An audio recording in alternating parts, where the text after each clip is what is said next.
Salut, bienvenue sur la chaîne, c'est Vince. Ce soir, on va parler de l'outil VoiceFlow et je vais vous présenter un petit peu les problématiques que je rencontre avec, ce que je suis en train de résoudre, les solutions que j'ai trouvées par rapport au projet que je suis en train de faire avec Yov.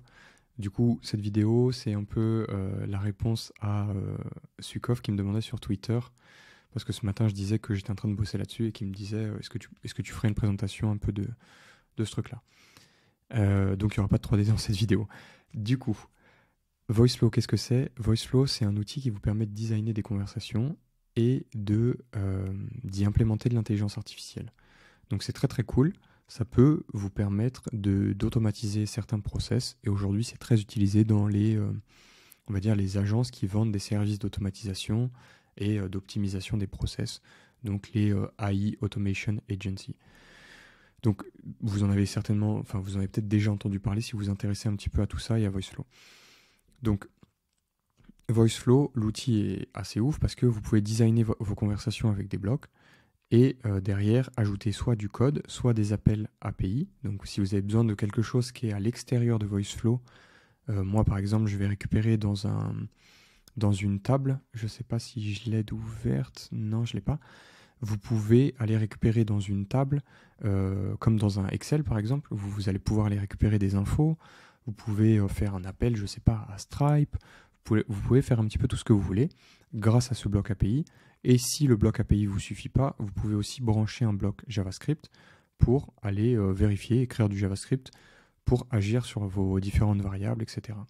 Donc moi, par exemple, ici, je récupère le nombre de crédits, c'est un texte, j'ai besoin que ce soit une valeur que je peux comparer avec enfin que ça devienne un nombre, donc je le transforme en nombre. Bon là, rien de bien compliqué, mais vous pouvez faire des trucs beaucoup plus complexes. D'ailleurs, c'est ce qui va certainement devoir m'arriver là pour résoudre ma problématique. On ne le fera pas dans la vidéo parce que c'est trop complexe. Donc, la partie très très stylée de VoiceFlow, c'est que vous pouvez faire de la capture de ce que l'utilisateur veut, et ensuite vous pouvez envoyer ce qui a été capturé en tant qu'intention. Donc vous pouvez d'ailleurs aussi capturer, si vous faites un bot WhatsApp, vous pouvez aussi capturer sous la forme d'un message audio ce que la personne a dit, et après vous pouvez y répondre en utilisant des blocs AI, en faisant response AI.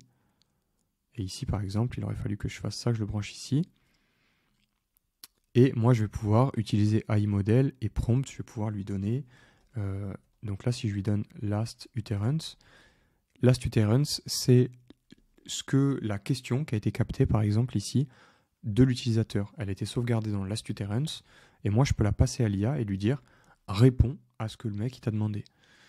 Donc ça, je peux le faire directement avec ChatGPT, comme si vous aviez pris votre question en vrai et que vous l'aviez mis dans ChatGPT. Mais là où ça devient intéressant, c'est que je peux utiliser la knowledge base. La knowledge base, qu'est-ce que c'est? C'est un type de base de données où vous avez vos fichiers que vous rentrez, donc les données de votre entreprise par exemple, vous pouvez mettre, je ne sais pas, les PDF avec la FAQ très complète de votre entreprise.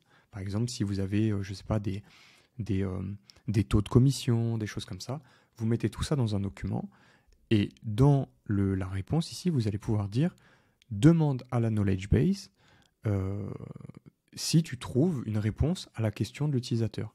Et donc, ça va utiliser un modèle IA plus votre knowledge base pour poser une question à vos documents et répondre en fonction de ça.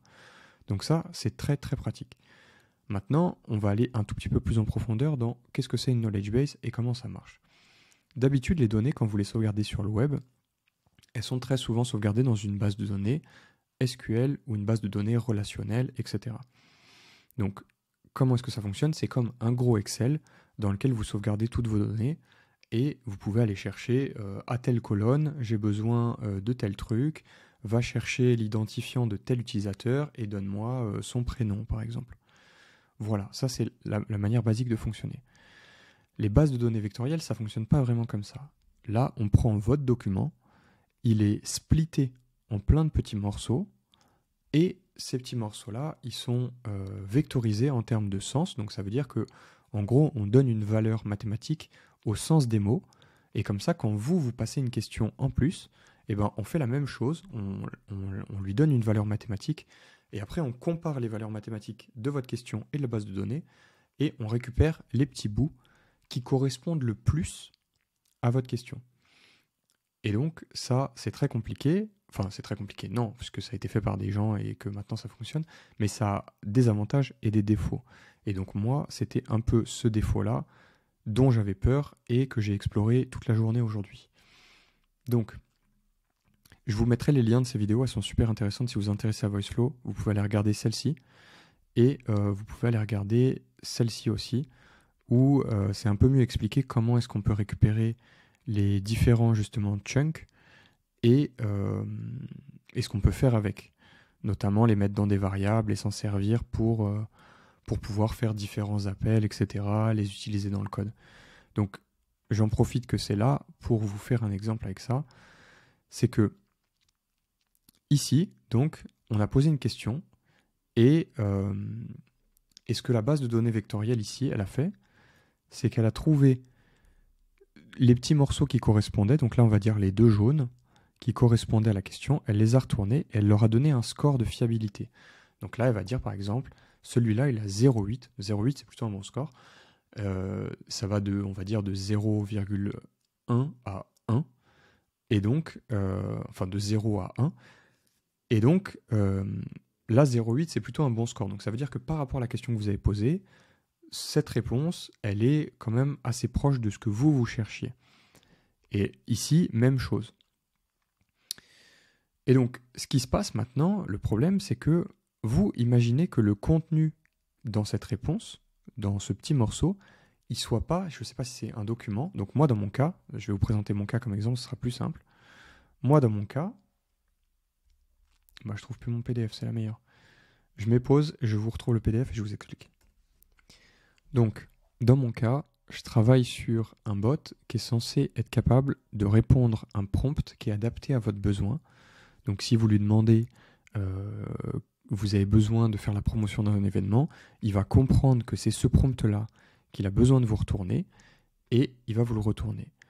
Le hic, c'est que c'est des prompts qui sont très très élaborés et par exemple celui-là, il fait 13 000 caractères. Donc 13 000 caractères, c'est vraiment beaucoup et les chunks, ils font très rarement autant de caractères. Je ne saurais pas vous dire la valeur, mais imaginons que ça soit plutôt dans les 2-3 000 certainement. Donc, la problématique qui se pose, c'est comment est-ce que vous retournez à votre utilisateur l'info dont il a besoin, en entier. Moi, je ne peux pas lui passer la moitié de mon prompt, sinon il ne pourra jamais s'en servir, le prompt ne sera pas efficace.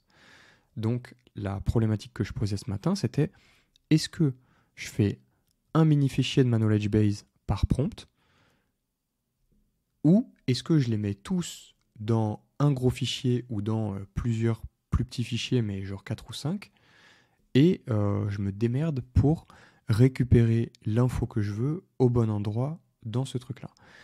Et donc moi, la complexité ici, c'est que je vais mettre pause parce que ça va afficher une clé qui est privée. Voilà, j'ai flouté avec du code ce truc-là, tac. Et donc là, moi, si je lui dis, je voudrais un prompt pour créer un plan de promotion d'événement, ici, il me retourne ça. Donc là, on voit qu'il a trouvé une partie.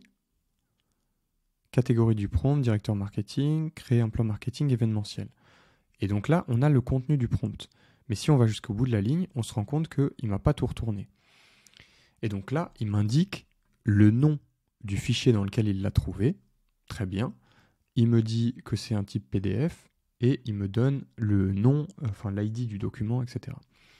Donc là, il me dit aussi pareil que ça correspond plutôt à ma recherche. Donc très très cool, je me dis au début que je vais pouvoir l'utiliser. Mais donc la réponse est non puisque le prompt n'est pas en entier.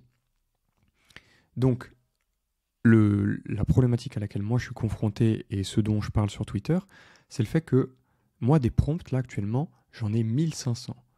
1500, je ne vais pas m'amuser à créer 1500 fichiers ici et à les manager après, c'est juste pas possible. Mais ça solutionnerait mon problème parce que du coup, il va aller chercher dans le fichier qui correspond le mieux.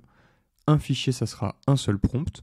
Et du coup, une fois qu'il me donne le nom du fichier, j'ai plus qu'à envoyer le fichier en entier à mon utilisateur et il aura le prompt que lui, il cherchait.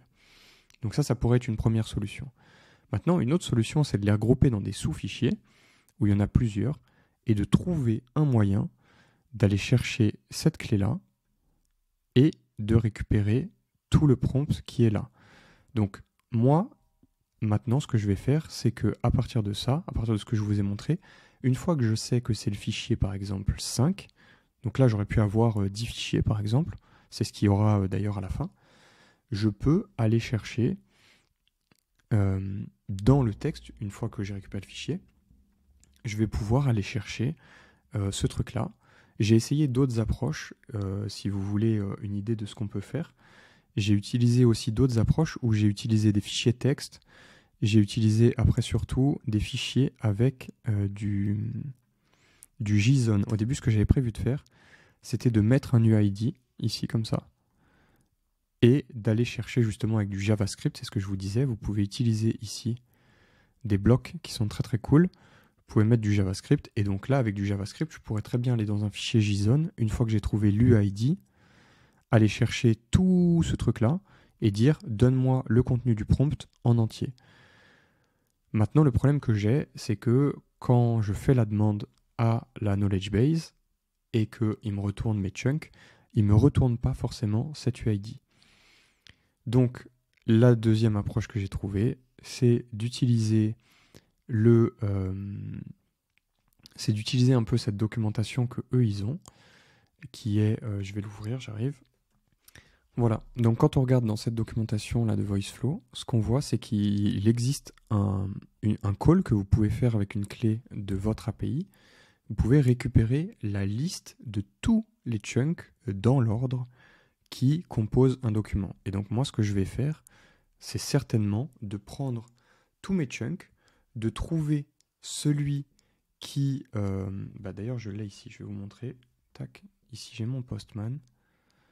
Et donc moi, en gros, je vais aller récupérer tous les chunks ici. On voit d'ailleurs qu'ils se superposent. Cette phrase-là, on la retrouve au-dessus, comme je vous disais. Donc ça, c'est la superposition là dont je vous parlais. Donc ça, c'est le précédent chunk. Et ça, c'est le suivant. Et donc, il va falloir que je retrouve le bon chunk grâce à son ID, que je le combine avec les suivants, que j'efface le texte qui se superpose et que j'aille jusqu'au deuxième prompt en gros. Donc si moi dans mon fichier j'ai, je sais pas, disons 5 prompts, je vais trouver un des prompts. Une fois que j'ai trouvé ce prompt là, je vais aller chercher tous les chunks jusqu'au prompt suivant. Une fois que je tombe sur le suivant, je supprime tout le reste et je garde que le premier. Pour le moment, c'est la meilleure approche que j'ai trouvée. L'autre approche que j'ai trouvée, ça aurait été justement de réussir ce truc de l'UID, de stocker mon fichier sur ce qu'on appelle un GIST. Donc c'est un truc qui vous permet d'héberger des fichiers. Et après d'aller chercher avec une commande JavaScript en fonction de l'UID. Donc si j'arrive à retrouver premièrement l'UID, après je peux aller demander sur GIST avec un bloc d'API, comme je vous disais ici là. Je peux faire une requête en GET et lui dire va chercher sur GIST le fichier, récupère-le, et moi avec la réponse ici, dans mon JavaScript, je peux écrire prends, donc là je récup le fichier GIST, pas FIST, je récup le fichier GIST, et après je peux dire je veux, comment dire, je veux l'UID qui correspond à X, donc mon UID, imaginons. Et après, je peux dire dans cet objet qui ressemble à ça. Donc ça serait, imaginons, j'ai récupéré, je sais pas, celui-là, du coup, avec l'UID. Hop. Et donc là, je pourrais dire dans cet objet, prends le prompt content. Et donc là, ça me permettrait de récupérer tout le truc vraiment en entier, jusqu'au bout. Donc voilà, c'est un peu les stratégies que j'ai trouvées pour contourner le problème de knowledge base. La vérité, c'est que dans la plupart des cas, vous n'aurez pas ce problème-là. Parce que si vous faites ça pour des petites réponses où on peut apporter une réponse directement, il n'y a pas forcément besoin de se compliquer la life, ça marche très bien sans faire toutes ces techniques farfelues. Normalement, le comportement de base qui est expliqué dans cette vidéo-là, et que je vais vous mettre du coup en description, c'est que ce qui se passe, c'est qu'il récupère normalement votre IA, elle récupère les différents chunks, donc elle récupère 5 chunks, et après, ces chunks-là, ils sont passés a une IA aussi qui lui dit, avec ce que tu as récupéré, écris-moi une réponse, synthétise-moi une réponse et donne la réponse à l'utilisateur. Sauf que moi, la réponse, c'est le document en entier. Et donc, moi, je suis obligé de contourner un peu les règles. Voilà. Je vous laisse avec ça pour ce soir. C'était un petit peu plus technique que d'habitude. Je sais pas si ça vous servira. J'espère que ça vous servira. J'espère que ça répondra aux questions de certains qui ont les mêmes galères que moi, surtout parce que aujourd'hui, j'ai bien galéré avec ce truc-là. Et voilà, j'espère vraiment que la prochaine vidéo, c'est une vidéo 3D sur la chaîne. Voilà, je vous dis à demain du coup pour le 20 ou 21e jour, je sais plus. Je vous laisse mettre dans les commentaires si vous avez aimé ou pas du tout aimé cette vidéo, si c'était trop technique et trop chiant. N'hésitez pas à me dire. Ça, moi en tout cas vos retours ça m'aide. J'ai eu déjà du coup quelques retours, des encouragements pour la 3D, des trucs comme ça. Et ça fait toujours vraiment plaisir. Voilà, du coup je vous dis à demain. Ciao.